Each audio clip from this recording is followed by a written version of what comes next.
Port St Lucie is one of my favorite cities on the Treasure Coast. Unfortunately, there's still some things that are not so good about it, right? So in this video, we're gonna talk about 5 of the worst things in Port St Lucie. And we're gonna talk about it right now.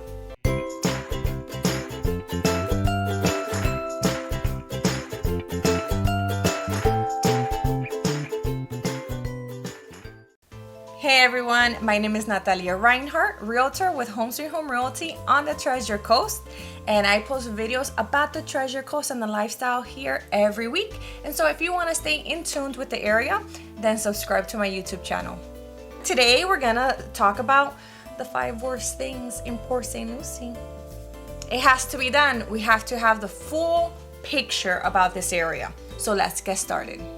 Unfortunately, number 1, it's a big deal, and that's why I put it at number 1 as the worst thing in Port St Lucie. And you can go on every Facebook group and Instagram, and everyone will tell you this. Port St Lucie's property taxes are horrendous, okay? Horrendous. According to Tax Watch, in 2019, Port St Lucie was the highest in Florida. We beat Miami?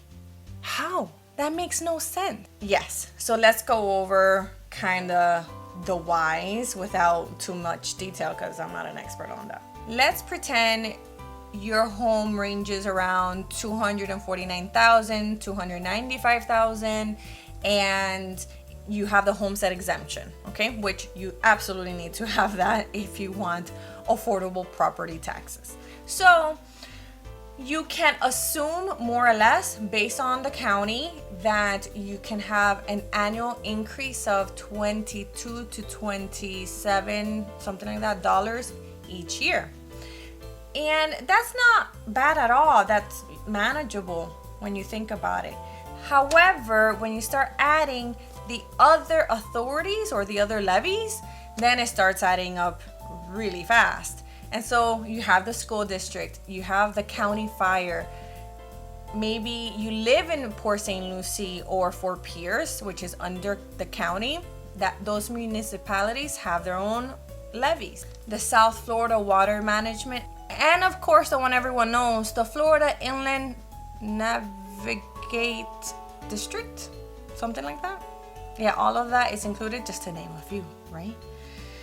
So it really is surprising and discouraging when you find out that in 2019, according to Tax Watch, Port St Lucie, or better said, St. Lucie County, okay, St. Lucie County, had the highest taxes in the state of Florida. That hurts. That hurts. So why are people still moving here? Why is it booming still? Well, I have to admit, the homes are affordable. We're still competitive in that sort of thing. But when it comes to property taxes, no bueno.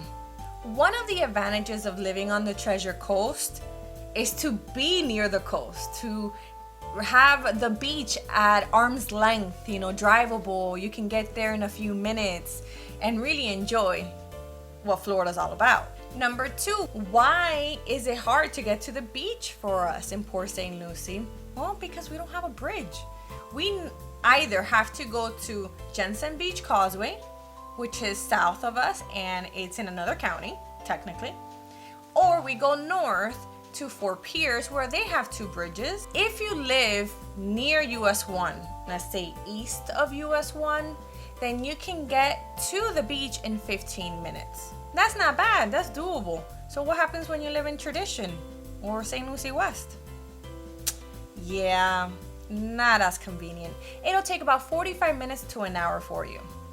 Yeah, we are missing a bridge pretty much in the middle of Port St Lucie. We don't have any bridges in Port St Lucie that would head to the beach to Hutchinson Island. We need one in Port St Lucie, ideally on Walton Road, where it can cut down maybe 15-20 minutes for people in Tradition or in St. Lucie West. Number 3, is kind of kooky to even say this, but wildlife in our neighborhoods, it's a thing. And Florida is really known for having alligators, maybe in our backyards. And that is still the case for us in this area. Maybe not so much alligators, but you know, you have maybe a really cool sandhill crane. That's very common around here. There's snakes. There's a few around here. And then I have my friend, for example, who is walking her 2 babies with a stroller and her dog down a very populated area in a park. And sure enough, she sees a bobcat digging through garbage. It's a thing. We are near the state preserves. There's a lot of preserves, over 30 of them in Port St Lucie. So whether you're by the Savannah one, whether you're by Tradition and whatnot, you are going to encounter wildlife somehow in your home. And you have to be okay with that. Number 4, I have to talk about the playgrounds. I have a kid and he needs to play. It's not even funny how I have to make time for him to go outside and play. So I have to include how I wish the playgrounds in Port St Lucie were updated. You know, and I compare it to maybe the city of Atlanta. I compare it to San Diego. And those playgrounds were, for lack of a better term, pimped out. They were cool and fun, colorful, definitely just more modern and super creative. Most of the playgrounds in Port St Lucie are very basic. Yeah, some of them you can say they updated, you know, but it's not as creative and fun for the kids when I compare it to maybe the city of Atlanta or San Diego. You know, it's just a very big difference in the investment. Number 5, Port St Lucie lacks a downtown area. When you think of different cities, each city has their own charm, their history behind it, and you have at least one area in the city that will preserve it and show it off. Unfortunately, in Port St Lucie, they don't have such a place, you know, that really captures old Port St Lucie, if you will. You know, the oldest store in Port St Lucie is the Bazaar, which is on US 1. And back in the day, people would refer to Port St Lucie like, where is it? Where is it? Oh, the one with the big shell on US 1. They're like, oh, that's Port St Lucie. Yeah, that's cool. But we don't have maybe a cute downtown area. We don't have like symbolic statues or towers, or like Miami will be Art Deco. We don't have that kind of recognition or branding when it comes to Port St Lucie. At the end of the day, you end up going to downtown Stuart or downtown Jensen Beach to go out and enjoy your time.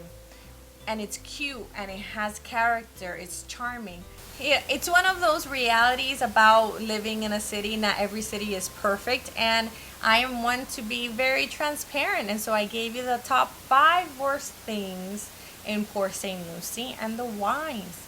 If this video helped you out in any way, give it a thumbs up, and if you want to stay in tune with all things Treasure Coast, then subscribe to my YouTube channel. My name is Natalia Reinhardt. I am your host of the Treasure Coast, and I will see you around town.